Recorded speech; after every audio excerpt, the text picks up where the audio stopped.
Sir, adlaw kada tuig ba nimo ning giapila ning maong kalihukan sir sa atong pagsaulog sa anniversary sa atong Divine Master?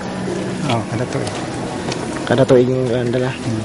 So mo sa may kasulti nimo sir sa gidaghanon karon sa mga membro karon nga nitambong sa maong parada. Murag ni daghan karon. Daghan si mong ikumpara nimo sa unang tuig. Kay murag na daghan magkuha. Ili. So para sa manang sir ang imong bulak nga dala sir? Para sa atong Divine. Para sa Divine. Divine imong ialay. Sige sir, thank you sir. Sir, okay lang bang imong pagtambong karon sa maong okasyon sir? Kalis Dios okay ra man gyapon bisan tuod sa imong panahon nga atong gipangandlaman karong 21. So kada tuig ba gyud nimo ning giapila nga maong okasyon sir sa anniversary sa atong Divine Master? Brad, kada tuig gyud. So para asa man nga bulak imong dala sir? Para ni sa atong kang Divine. Imong ialay para kan Divine. Para kan Divine. So timaan sa pagmahal na to sa atong mahal nga ministro. Okay, thank you sir. Kasi pangalan na to sir? Derek Ipanis. Taga asa man nga gikan imong lugar sir? Taligaman chapter. Taligaman chapter. So ano sa pamunabot diri sir? Katapang Lunes. So niari bo sa dinagat para lang pagtambong sa maong okasyon? So pila mo kabuk nambong karon? Bali pamilya mi karon dia. Pamilya. Kami nagpuyo sa Aurelio. Okay. So para asa man yung bulak imong dala sir? Para kan Divine Master. Pangalan to sister? Josepina Abiliar Salas. Abiliar Salas. Ni tambong mo gyud mo sa maong para lang yun sa maong okasyon ari mo sa maong isla?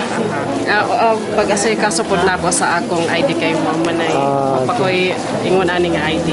So kada tuig ba kamo nga nagtambong sa maong okasyon? Ako kay sa Hong Kong man ko nagtrabaho karon lang ko. Karon lang. So sa may obserbasyon mo karon sa nanambong daghan ba ang mga membro karon? Daghan paghihapon. Daghan kayo. Paghihapon kay Divine Master. So para asa man ang imong bulak nga dala?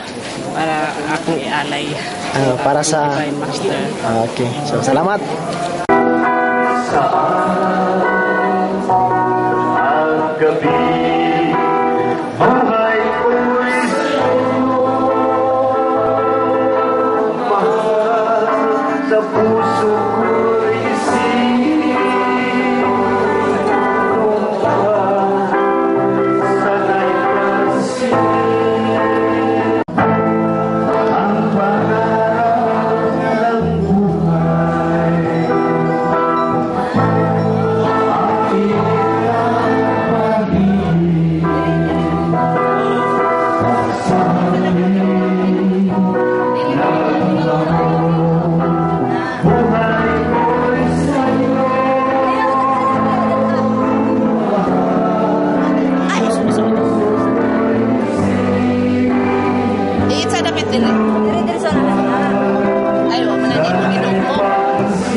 Diri Brad.